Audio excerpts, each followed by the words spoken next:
ሰላም ኒውዮርክ ሲቲ መጣለ ፋሽን ዊክ እና ቆንጆ ቀኖች አሳልፌያለሁ። ዘንጬ ወደ ስራ ሄድኩ ነበረ እና ፋሽን ዲዛይነሮች ኢንተርቪው አድርጓቸው። እኔ ፋሽን ዲዛይነር መሆን እፈልጋለሁ፣ ስለዚህ እነሱ መጠየቅ በጣም ጥሩ ነው። ሜቢ ኔክስት ታይም ስሄድ እኔ ፋሽን ዲዛይነር እሆናለሁ። ወደ ትምህርት ቤት ስሄድ ኮሚዩኒኬሽን ነው ያጠናሁት እና ፎከሱ ሚዲያ ስተዲዝ ይባላል።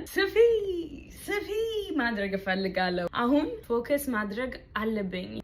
ነገ ጥሩ አይደለም። እስካሁን ስላያችሁ ነግራችኋለሁ። ወደ ፋሽን ስኩል ሄድ ነበረ፣ አክሰፕት አድርጎኛል፣ ግን በጣም ሩቅ ነው ከቤቴ። ሌላ ከተማ ብቻ አይደለም፣ ኢትስ ላይክ ሌላ ካንትሪ፣ ሌላ ኮንቲኔንት፣ በጣም ሩቅ ነው። ለምን ትንሽ ከቤቴ አልሞክርም? እንደዛ ሩቅ ከእናቴ ጋር መሄድ አልፈልግም፣ ግን ኤሌ ትንሽ ይናፍቀኛል እና ማሬ ኤሌ ነው የሚኖረው። ስለዚህ ላይክ ቆይ ስጨርስ ልብሴ ያሳያቸዋለሁ። ልብሴ ለብሻለሁ። አሁን ለሄድ ነው።